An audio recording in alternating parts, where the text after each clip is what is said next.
Are you ready to unlock one of the most profound prophecies in the Bible? The book of Revelation speaks of a mysterious leopard-like beast rising from the sea. What does this symbol mean for us today? Join us for a special 1-hour online study, Prophetic Insights, where we'll delve deep into Revelation chapter 13. We'll explore the identity of this beast, its connection to the prophecies in Daniel, and its critical role in the final events of Earth's history. This isn't just about ancient history, it's about understanding the present and preparing for the future. We will uncover its influence in the last days and what it means for our spiritual preparation. This is an essential message for our time. Mark your calendars for December 3rd at 1 p.m. Let's seek truth together and be blessed. The Zoom link is in the description below. See you there.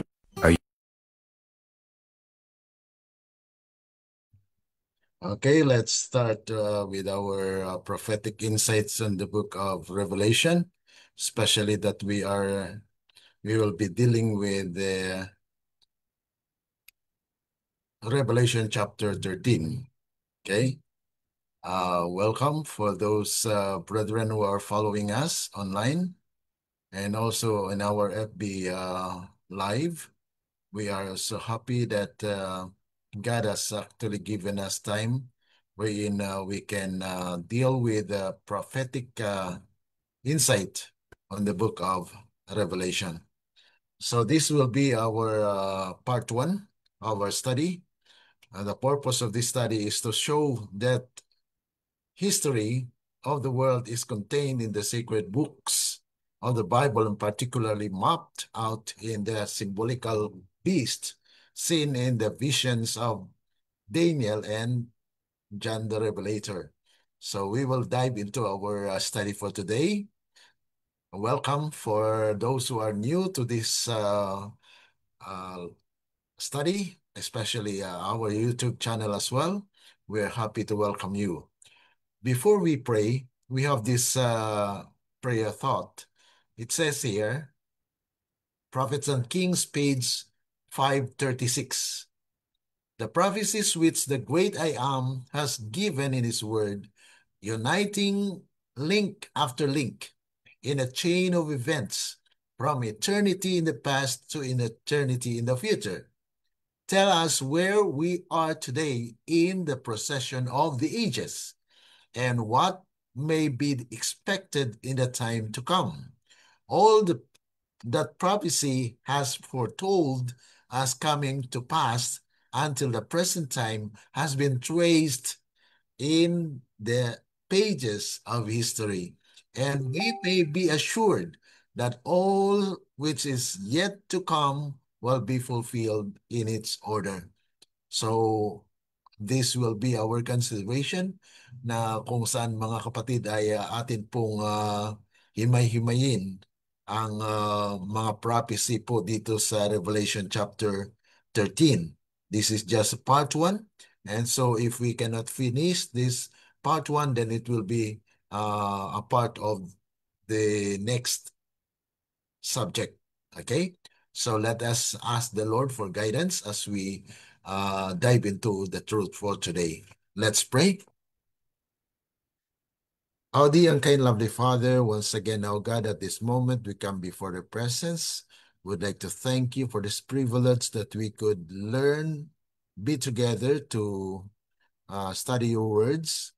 May your Holy Spirit will inspire us, will guide us, and will give us more understanding as we dive into the truth for today.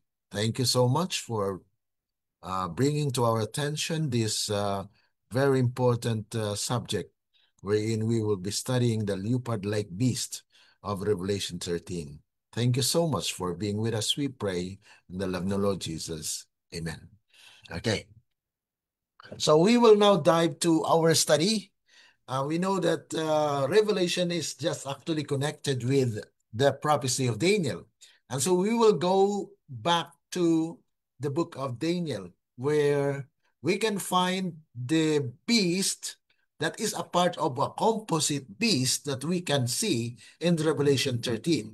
Alam natin mga kapatid na yung mga beast na ginamit po at mababasa natin doon sa Revelation ay dito po mga kapatid matatagpuan sa Daniel na kung saan yung leopard-like beast is actually a composite beast. Ibig sabihin, siya po ay pinaghalong mga nasyon na pinapakita lamang po sa isang picture, the leopard-like beast. Okay, tingnan po natin mga kapatid dito sa Daniel chapter 7, verse 2, says here, Daniel spake and said, I saw in my vision by night, and behold, the four winds out of heaven strove upon the great sea.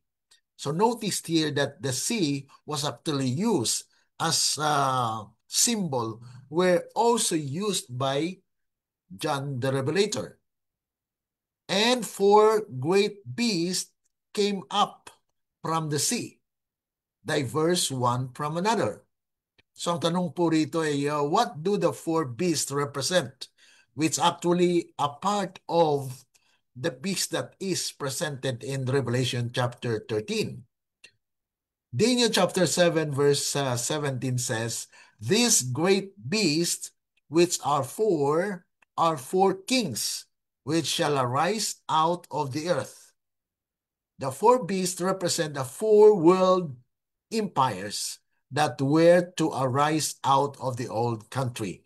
Because sea is actually the depository of all water, which this is actually the origin of the nations.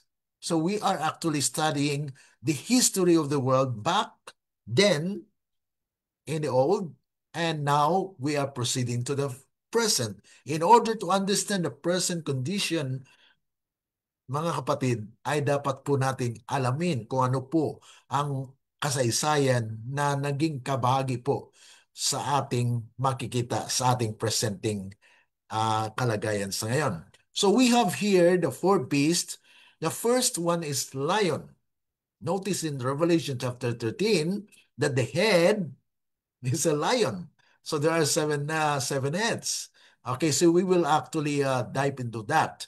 And then the second is the bear. So notice in Revelation 13, the feet of that leopard-like beast is actually of the feet of the bear. And notice the body is actually a leopard. Okay, so that's why it was called a leopard-like beast. So that is the third element of the prophetic insights that we can get from Revelation 13. And then we have seen there that this is actually a composite beast. And the fourth beast actually in two phases, where this is actually a representation of the nondescript beast. So it cannot be described. That's why in a picture you can see there that you have this beast has actually 10 horns, and on the second face of this beast there's a little horn that come up and plucked out the three horns. And so we will be studying that deeper as we go along. Now, what do the four winds of the heavens and great sea represents? So we are now actually atin pong himay-himayin ang mga sinasabi po rito sa Daniel, na kung saan ano po ang kahulugan ng apat na hangin, na ito po ay nagpapakita na kung saan ay mayroon pong lumabas. Okay, there was a great beast that come out of the sea, the great sea. So according to Great Controversy 440, winds are a symbol of strife.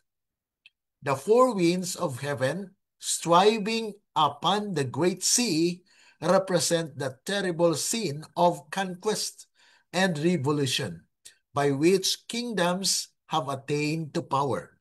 So ito po mga kapatid yung kahulugan ng apat na hangin, na ito ay strife or conquering nations. So in order for you to be in power, then you must actually attain victory over those countries. Kaya maging makapangyarihan po siya. Kaya ito po yung paglabas ng mga beast na ito ay nagpapakita lamang kung papaano po sila naging great empire at that time. And note that these are actually universal. Okay? And it says here in Revelation 17, verse 15, and he said unto me, the waters which thou sawest, where the wooer seated, are peoples, and multitudes, and nations, and tongues. So ito po yung nagpapakita lamang sa atin mga kapatid na water actually represents people. And because it was represented by the sea, then it's a great throng of people. It's a vast, it's composed of people, nations, multitudes, and tongues and nations. And the sea is literally the storehouse of all waters. Yan po yung makita po natin dito. So it must represent the birthplace of the nations, the old country.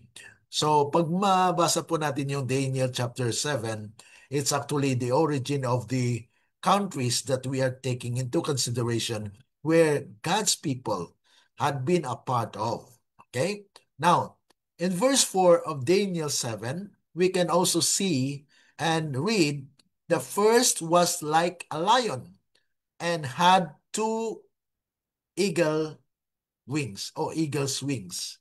So makita natin dito mga kapatid yung lion that represents actually Babylon.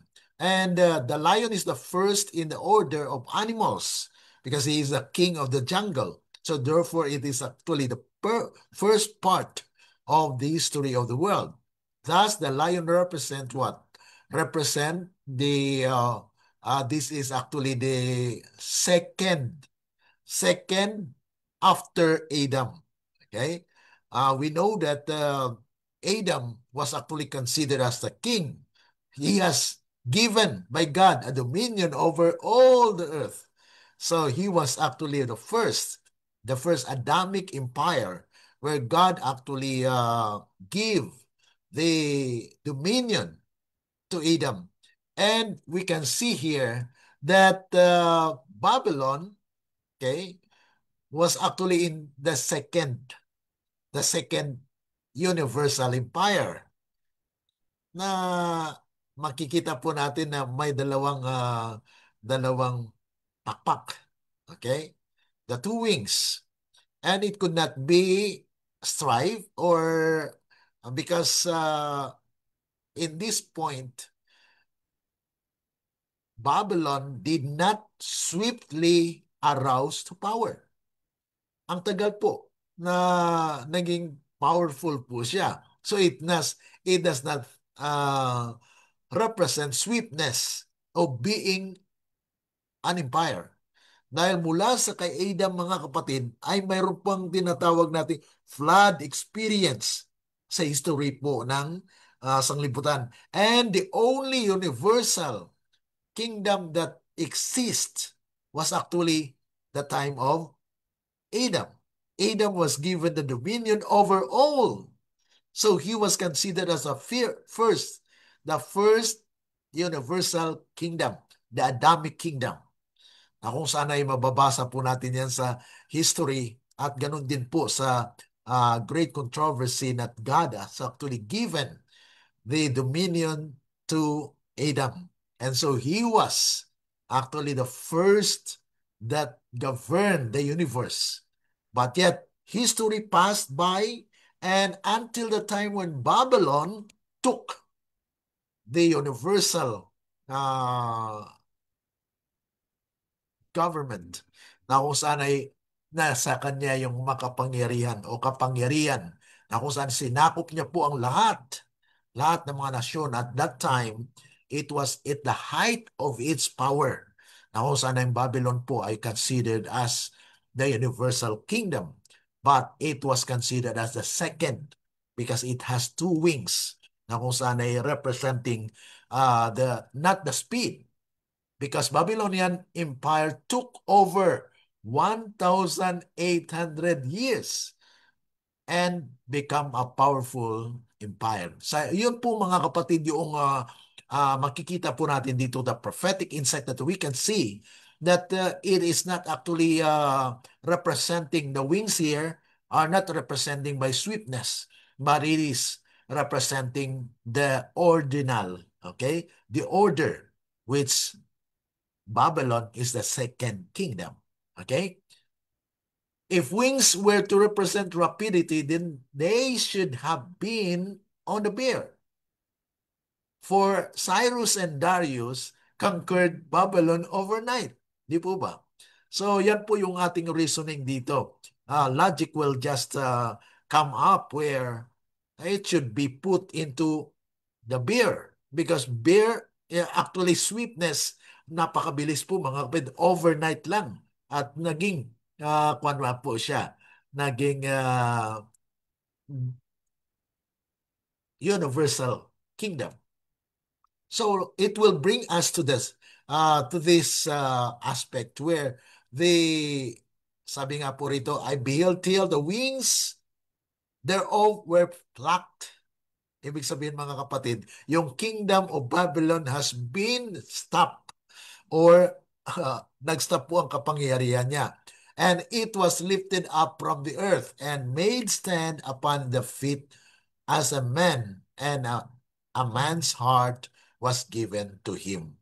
So what does this mean, mga kapatid? This phrase denotes that the Babylonian Empire would pass away. So yun lang po ang mga kapatid, yung isang makikita po natin dito na pananaw, makahulang pananaw dito. The heart is the governor of the body. This makes the heart a fitting symbol of a king, the governor of a nation. That is actually found in Psalms 53, verse 1. The fool hath said in his heart. The heart is what the Bible defines as composing the human intellect. Thus, the symbol depicts that one king who would not acknowledge the Most High was removed, the beast heart, and one who did acknowledge him was set up. So mga kapatid, yung yan po yung pananaw po dito sa kung saan ay sinasabi po sa propesiya na mapatigil po ang kapangyarihan ng Babylonia, and because the king as the heart of that kingdom had been took off and actually stopped to govern. Kaya mga kapatid, dito po yung kalagayan po nitong kaharian. And then verse 5, you can see, and behold another beast, a second, like to a bear, and it raised up itself on one side, and had 3 ribs in the mouth of it between the teeth of it. And they said thus unto it, arouse, devour much flesh.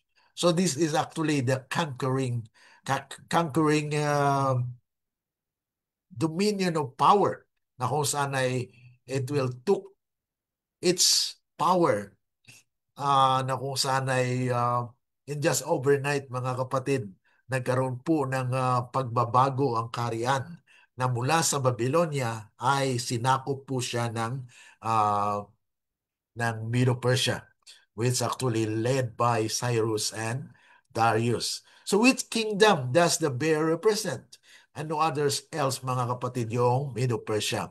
Sa chapter 5 of Daniel verse 28 says, thy kingdom is divided and given to the Medes and Persian. So after Babylonia, because the king of Babylon did not acknowledge God, so he was cut off.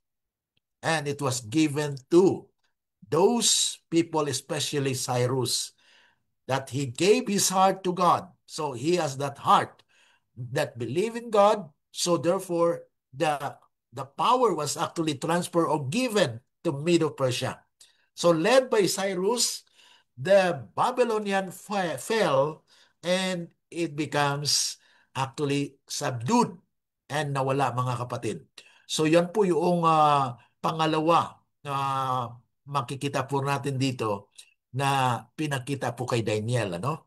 Na sinasabi po natin dito na ang kaharian ng Babylonia is second from Adam, because Adam was actually the first king that was given dominion over the whole earth at that time.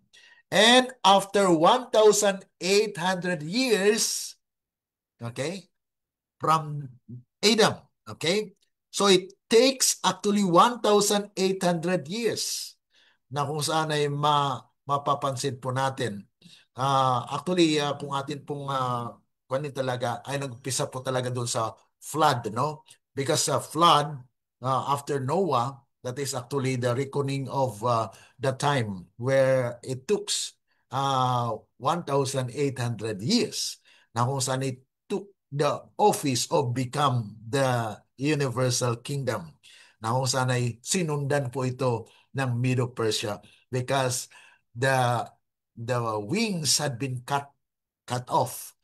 Ibig sabihin, ang Babylonian po, mga kapatid, ay nag-stop. Okay? It was actually overnight where Cyrus and Darius uh, joined together, joined the forces of Persian and Median. And then they actually use the engineering tactics. Bakit po, mga kapatid? Babylonia actually is unconquerable according to the historian. Kay Josephus, sabi po ni Josephus, Babylonia is actually unconquerable. But through this cooperation and participation of Medo and Persia, they joined together and plan for an engineering tactic of war na kung saan ang ginawa po nila, mga kapatid, because the wall of Babylon, pinapalibutan po yung city of Babylon, yung kingdom of Babylon. At if you can actually recall the history, the fence ay napakataas po, mga kapatid. 50 feet ang taas ng pader ng Babylonia. At alam niyo po, sa taas ng Babylonia o ng pader na yan, ay nandun po yung apat na karwahe. Ay, yan po ay paikot-ikot. So, madadaanan po siya ng apat na karwahe. So, napakakapal, mga kapatid, ng wall na yan, ng wall of Babylon. At mayroon pong tubig, o Euphrates, na kung saan yun po ay dumadaan at doon po yung pumapasok sa syudad.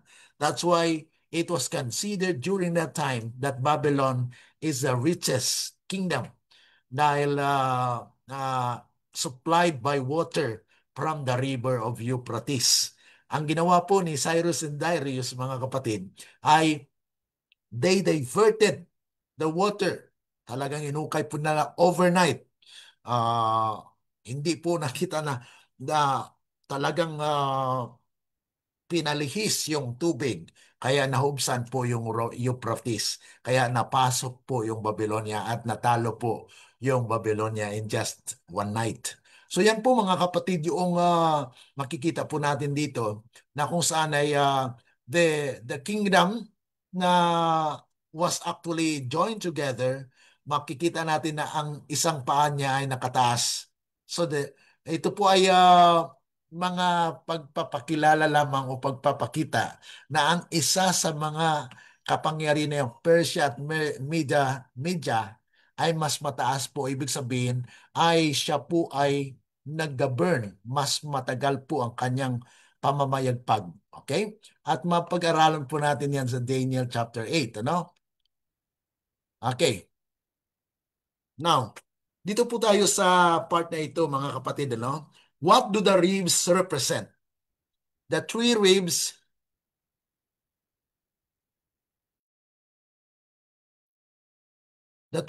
in the mouth, it is actually unnatural, ano? Denote that Medo-Persia, okay?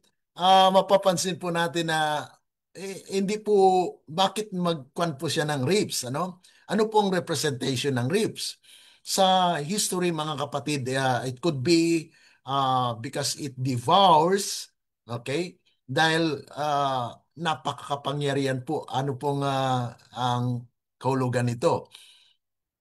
Ang mapansin natin, mga kapatid, kung ang lion has two wings, na hindi naman pwede po na magkaroon ng wings yung lion. Ano po?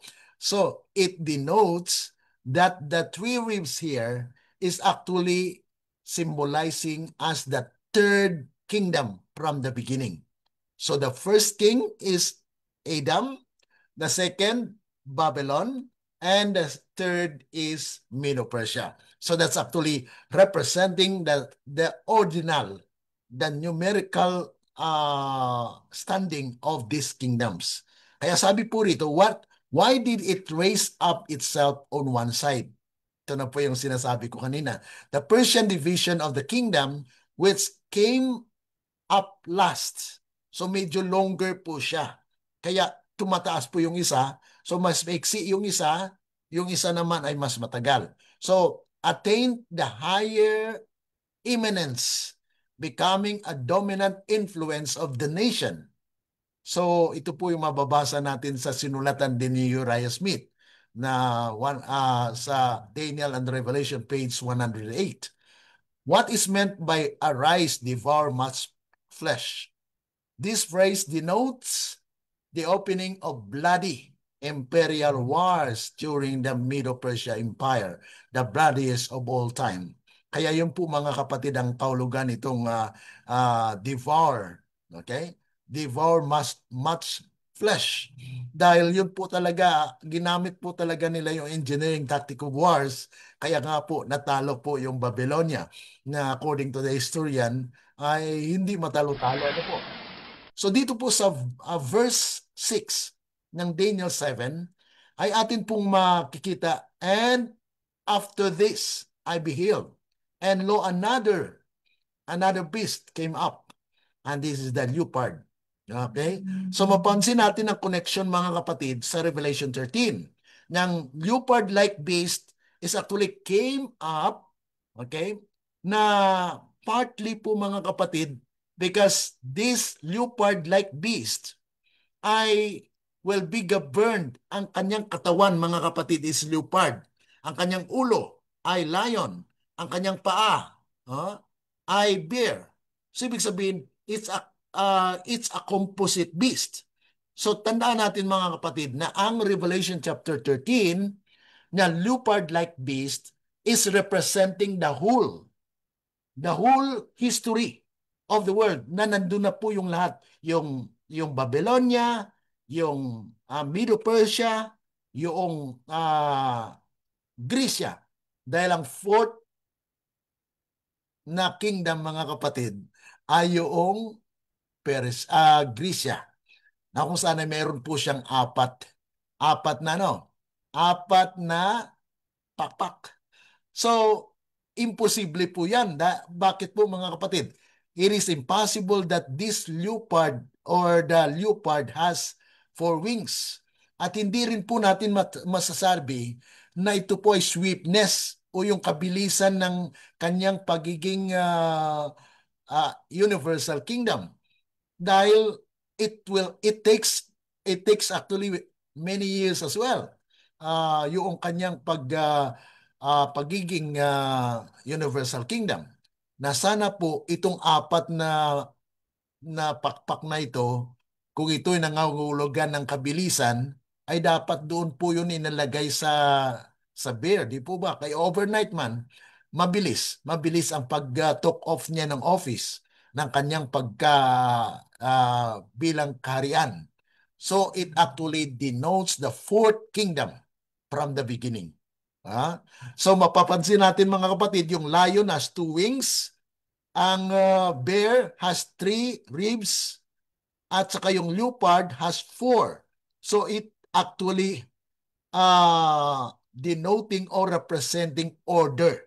Okay? So the leopard-like beast, the leopard in this presentation is actually the fourth kingdom from the beginning, from the creation. Okay? Ang unang kingdom, Adamic kingdom. Ang pangalawa ay Babylonian kingdom. Ang pangatlo ay Medo-Persian kingdom. And the fourth is the Grecian Empire or kingdom.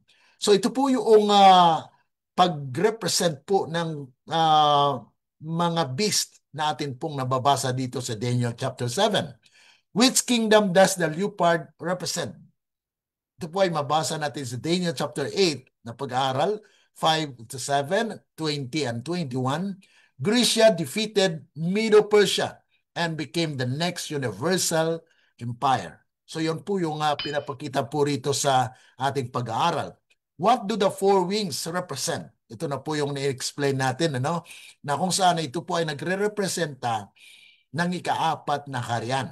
From the very beginning, from Adam, Adamic kingdom, Babylonia, Medo-Persia, and Grecia. So this is the fourth kingdom, mga kapatid. So the four wings denote the fourth kingdom from creation. As the two wings on the lion denotes the second from creation. Yan po ang in-explain dito sa ating pong slide, ano? Na kung saan ay pinapakita lamang na itong leopard ay ikaapat na kaharian. So what do the four heads represent? Dahil itong leopard, mga kapatid, ay mayroon po siyang apat na ulo. Okay? Apat na ulo, mga kapatid, ay representing the four generals. Na kung saan the four heads represent the four generals who took over Alexander's kingdom after his death. At yun po ay yung apat niya po na mga general ay si Lysimachus, Seleucus, Cassander, at si Ptolemy. So ito pong apat na ito po ang nag-took office after na ang Grecia namatayan po ng leader na si Alexander the Great died at the age of 33. Ano? At sabi nga po sa historian, Alexander the Great was a great man who conquered the world, but he cannot conquer himself dahil namatay po siya, no? Na hindi po sa labanan, kundi namatay po siya dahil sa sakit. Dahil siya po ay drinking hard liquors at the time. So nagkaroon po siya ng karamdaman at namatay po siya. Kaya naiwanan niya po yung apat niyang general. At itong apat na general, mga kapatid, ay dinivide nila. Okay? Dinivide po nila yung Grecia. Kaya makita natin sa kasaysayan, mga kapatid, na another beast came up, which after this I saw in the night vision, and behold, a fourth beast, dreadful and terrible and strong exceedingly, and it had great lion teeth.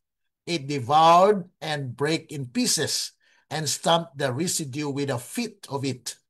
And it was diverse from all the beasts that were before it, and it had 10 horns. So ito po ay naglalarawan ng paglabas po ng kapangyarihan na hindi po siya makilala, hindi po siya ma-describe, ano? Non-descript beast. Bakit po? Dahil magkahalo. Okay? Mayroon po siyang kapangyarihan ng civil at mayroon din pong kapangyarihan ng what? Kapangyarihan ng iglesia. Kaya nga po sa second phase po niya ay mayroon pong horn, okay? Na bagamat yung picture po ng beast na ito ay hindi ma-describe, ano? Dahil kung na siya po, mga kapatid, halo-halo na kung saan ay hindi po siya ma-describe because at that time, ang kanya pong characteristic ay talagang yung kaaway na po ang nagpuposes na kung saan ay katulad po dito sa second phase niya na yung isang horn doon, the little horn, becomes big and great. Yan po mababasa natin sa Revelation, Daniel chapter 7, na kung saan ay siya po ay makapangyarihan. Sa verse 25, siya po ay nag-isip na baguhin at binago po, mga kapatid, ang kapanahunan. Kaya during that time, yan po yung papacy. So this picture points back to the time where the Dark Ages. Okay? So yan po yung Dark Ages dito na 1,260 days or years. So which kingdom does the nondescript beast represent? The kingdom that conquered Grecia was Rome. Dahil alam mo natin kung atin pong balikan ang kasaysayan, itong apat na general na ito ay hinati-hati po nila. At later, mga kapatid, naging stronger po yung part sa Rome. Kaya siya po ang nag-took over na makapangyarihan. What do the 10 horns and the little horn represents? Ito po yung 10 horns are 10 kings that were to arise of the Roman Empire. And the little horn points to the rise of papacy. So yan po yung pinapakita dito sa propesiyang ito na lumabas po yung papacy, which papacy actually is ito po ay may kapangyarihan ng civil, okay? At mayroon pong church. At during that time, mga kapatid, yung head dito o yung mayroon nagsalita po yung horn, yung little horn na ito ay nagsasalita. So ibig sabihin, may kabahagi po siya ng ulo. Dahil sa ulo, yung head, mga kapatid, ay mayroon po siyang representation na yan po ay church. Now, once itong horn ay nagsalita, it has actually the head. Na kung saan ang head niya po, mga kapatid, at that time is the church. So mayroon pong mix. The state and the church become one. So ano pong nangyari, mga kapatid? The three plucked up horns are Hiruli, the Vandals, and Ostrogoths. The beast is nondescript beast because of Rome's mixture of pagan, Christians, and Jewish laws. Yan po, mga kapatid, yung kahulugan ng nondescript. Kaya hindi po siya mansalarawan dahil siya po ay mix-mix na kung saan nandun po yung lahat ng mga kautusan, Jewish, the Christians, and the pagan. So representing us the world, mga kapatid. So yan po yung pinapakita po rito sa mga larawang ito. Now, we are going to the part where this is the composite. In Revelation chapter 13, dahil pinakita natin, mga kapatid, kanina sa unang chart natin, na kung saan ay pinapakita po na itong mga beast na makikita po natin dito sa chart, it actually present the world history. Na kung saan pinapakita po dito, mga kapatid, na yung mga beast na ito ay representing the present world today. Now we have the lion, which makikita natin dito sa Revelation chapter 13 na mayroon po siyang lion head. Ang ulo po ng leopard-like beast na ito ay ang ulo niya po, mga kapatid, ay lion. So, a part of Babylon. Kaya nga po makikita natin na when the world followed, what will be the dictates of the lion? Kaya, mga kapatid, makita natin dito na ang lion heads is actually the leader. Siya po yung nangunguna. Okay? Nangunguna sa sanglibutan. So in our present time now, we are led by the system which is called Babylon. Okay? So makita natin, mga kapatid, na kung saan ito po yung seven heads. At kung ating balikan, mga kapatid, na yung heads actually is church. O that is actually the religious side. But these 7 heads has actually 10 horns. At mapapansin natin, mga kapatid, na yung 10 horns na ito ay mayroon po siyang may crowns, may corona. And if we dig deeper into the prophetic understanding, The horns represent civil. So therefore, ang kapangyarihan o yung otoridad ay wala sa iglesia. Okay? Dahil itong heads na ito representing the whole Christendom, the whole Christianity, or mga religious sect. So ito po yung nagre-representa sa mga iglesia sa sanglibutan.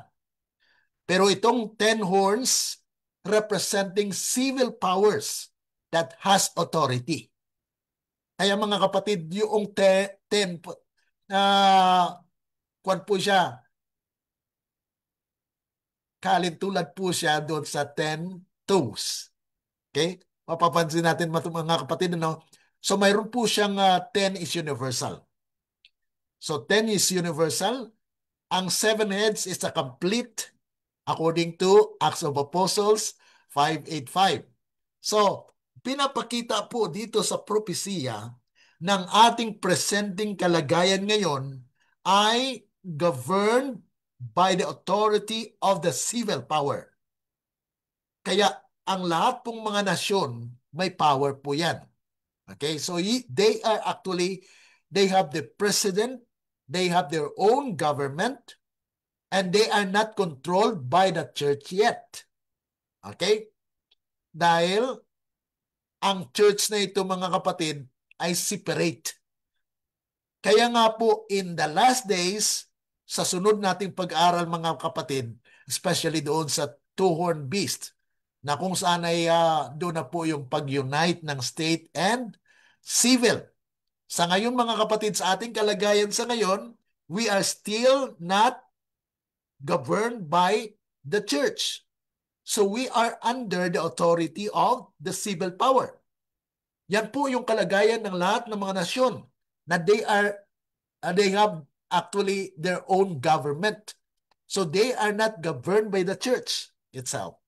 So dito po ay pinapahayag lamang, mga kapatid, na it's a composite beast ang ating pong pinag-aralan dito. Na kung saan itong leopard-like beast ay nagpapahayag o nagpapakita lamang po, mga kapatid, ng ating kalagayan na kung saan ay we are in this present world where we are actually representing the leopard-like beast.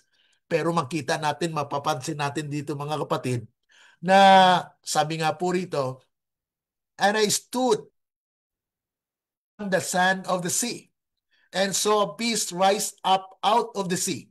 So mapansin natin, mga kapatid, na siya po ay nag-arise from the sea, the origin of water. So ito po ay talagang from the Old Testament, from the time where there is the origin of population. Alam natin, mga kapatid, it's actually Europe, Mesopotamia, the origin of civilization. Having 7 heads and 10 horns. So, pinapakita po dyan sa chart, ano? And upon his horns, 10 crowns. Yan pong in-explain natin, ano? And upon his heads, the name blasphemy. Kaya itong 7 churches, it's not actually 7 literally, because 7 denotes completeness. At sinabi po rito, and the beast which I saw was like unto a leopard. So, kaya po pinalikan natin yung Daniel, ano? Para makita natin kung saan ba nanggaling yung leopard na yan. Yung leopard, mga kapatid, saan nanggaling? Doon po sa ika-4 na kaharian. Okay? The third beast, na kung saan ay pinapakita doon na leopard with the 4 wings and 4 heads. So, yan po ang kanilang contribution sa world today is actually what? Ano po ang kanilang contribution sa world history? Walang iba, mga kapatid, kundi yung philosophy. Knowledge. Dahil ang lahat po ng mga philosophers, saan po nanggaling? Hindi po ba Greeks? Si Galilee, si Plato, si Descartes, yung yung mga principles, yan po ay halos nanggaling sa Greece. Okay? Kaya nga po, ang educational system ay nanggaling po yan sa Greek, sa Grecian Empire. Kaya nga po, ang namamayagpag na kapangyarihan ang edukasyon mga kapatid. Kaya bawat nasyon po may mga schools and it actually unify na pinagkaisa po ang buong sanglibutan po niyan sa education. Dahil pinag-aralan po nila yung mga philosophers, yung science, So that's actually what we can see so that we can understand our present condition now. Okay? And sabi nga po rito, and his feet were as the feet of a bear. Okay? Yan po yung feet niya ay bear. Kaya hindi po nawawala yung gera. Dahil yan po ay karakteristik ng bear na siya po ay devouring. Siya po ay nagka-conquest, lumalaban sa bawat country. Kaya may halo po siya. Yan po ang situation ng ating sanglibutan ngayon. Kaya this is the importance of the study na ganun pala yun na itong palang characteristic ng bear ay nasa atin ngayon because nations are actually conquering nations because of that spirit na kung saan ay they have their own tactics of wars. And I saw one of his heads.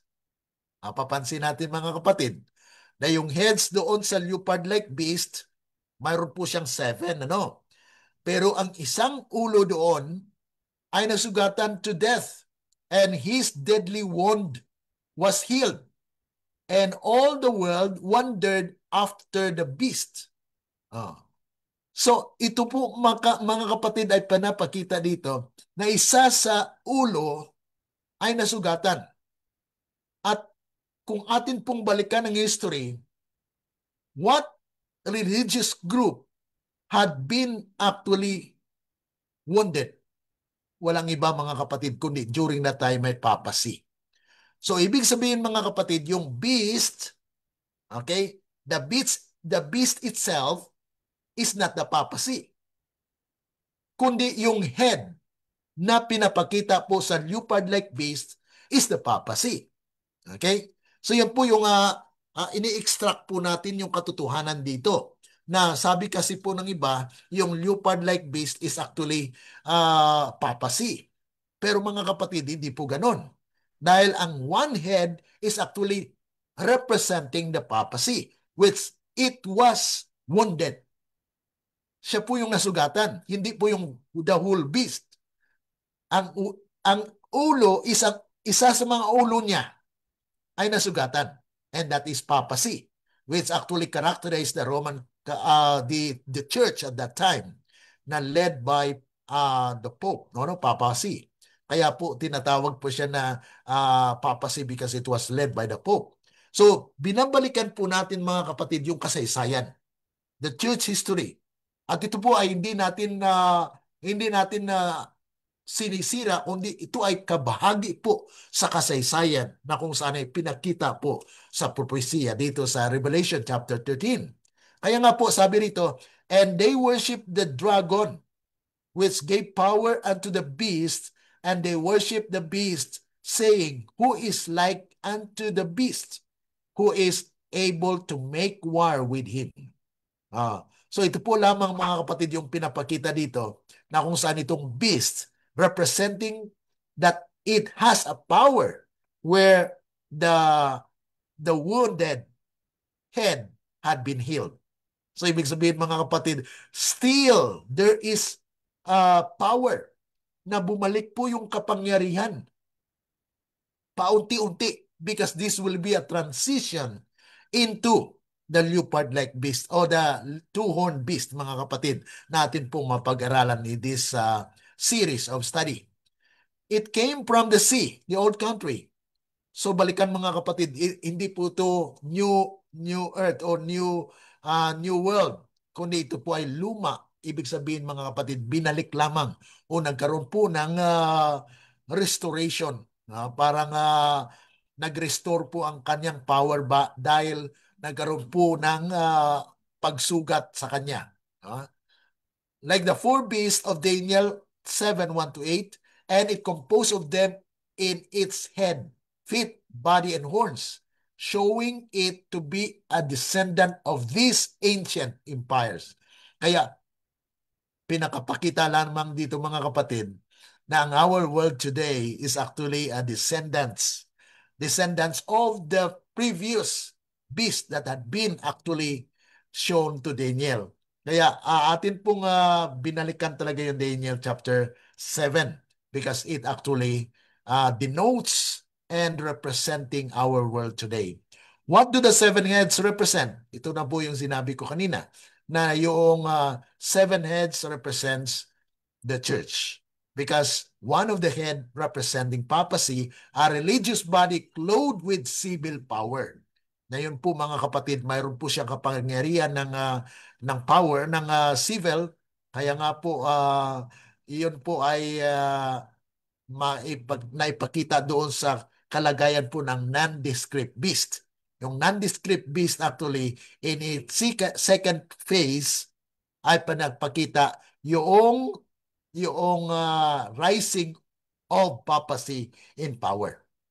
Yan po yung pinagpakita doon sa nondescript beast in its second phase na may little horn po. Yun po ay yung tinatawag natin na pag-arise ng papacy into power. So the six uninjured heads represent religious bodies also.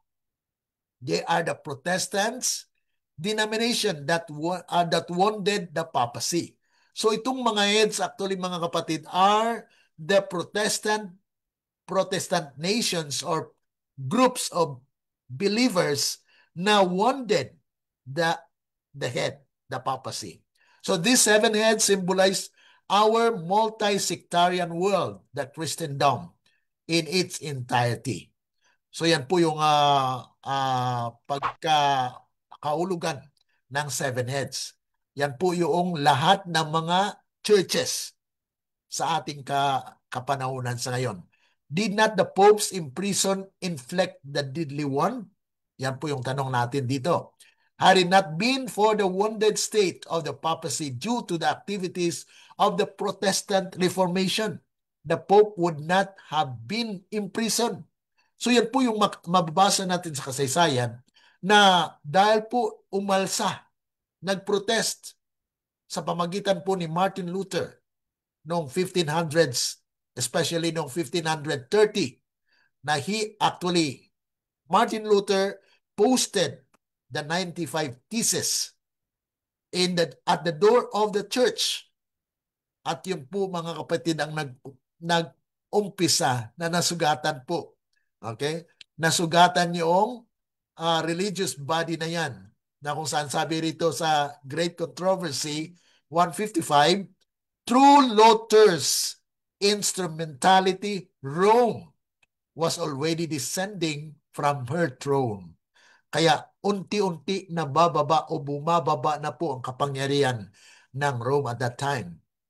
By the power of truth, the papacy had sustained a defeat which would be felt among all nations and in all ages. Yan po yung mababasa natin sa inspiration. The word Luther preached overthrew papery. So sa pamagitan po ni Luther actually ay nanghina ang kapangyarihan po ng papacy during that time. Luther dealt a most deadly blow to the papacy. Yan po mabasa natin sa Testimonies for the Church, Volume 1, 373. So therefore, mga kapatid, yung pinapakita lamang po dito sa Revelation chapter 13 na leopard-like beast na isa sa mga ulo ay nasugatan is actually symbolizing the papacy which had been actually wounded because of the preaching of Luther At yun po mga kapatid ay nagbigay ng malaking suntok doon sa kapangyarihan po ng Pope at that time. What does the name blasphemy depict? Dahil yung seven heads na yun mga kapatid ay churches. At mayroon pong blasphemy. Ano pong ibig sabihin yan? Blasphemy means hypocrisy. Kaya lahat po ng church, wala pong exemption. Kahit po yung ating church, Seventh-day Adventist, may blasphemy o may hypocrisy. May mga hipokrito po dyan mga kapatid. So we are not only attacking our own church. It is not actually an attack per se because it is the Word of God that says. So ang Panginoon mismo mga kapatid ang nagpahayag sa pamagitan ng propesiya na kung saan ay lahat ng mga iglesia ay may mga hypocrisy, showing hypocrisy because they are believing in God but yet they are not living after it.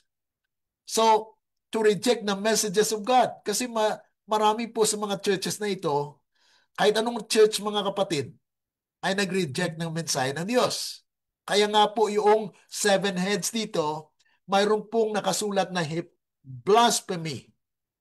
So they are hypocrite na they are not receiving the word of God. Kaya by the second degree of the second angel's message, Protestant fell. Di po ba? Kaya yung lahat ng mga Protestante, mga kapatid, during the time when the third angel's message was sounded, especially the second angel message, the Protestant world become what? Become Babylon. Kaya sinabi doon sa prophecy, Babylon is fallen, is fallen. So twice. So it has been fall, but yet there will be a final fall when the church will be purified.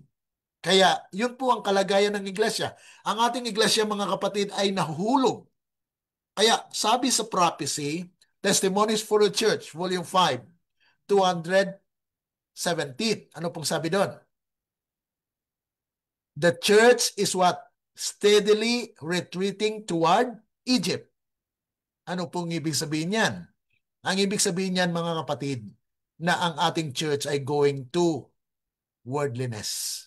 Because Egypt actually representing the world or representing worldliness. So ang ating church mga kapatid is retreating toward worldliness. At nakikita po natin yan. We cannot deny that our church is going toward the world. Isang ebidensya mga kapatid during the pandemic. Di po ba? When the world mandated that all should be what? Lahat po ay turukan. Ang ating church mga kapatid ay nag-decree din, nag-mandate din. Lahat ng members should be ay kailangan maturukan. So we are following the world mandate. Pero yung iba mga kapatid ng mga faithful ay nananatili na matatag. Is that not calling the church the state church Babylon? Are we calling the church Babylon because tumalikod mga kapatid? No. We are not calling the church, the Seventh-day Adventists as Babylon. But there are characteristics that we are actually living like the world. Worldliness. Yan po yung sinasabi sa propesya. Pero we cannot call the church as Babylon. Even Ellen G. White, sabi niya po mga kapatid, if you call the church as Babylon, that you are not the servants of God. If you are not servants of God, then whose servant are you? So yun po mga kapatid. Yan po yung the church being represented by one of the seven heads upon which blasphemy is written does not mean that she can be called Babylon. So hindi po siya matatawag na Babylonian per se dahil sa kanyang kalagayan mga kapatid. So with this message mga kapatid ay kailangan po natin maintindihan na we are still in this stage where the church will be in a situation where we have this uncertain sound. So yan po muna mga kapatid sa part 1 natin.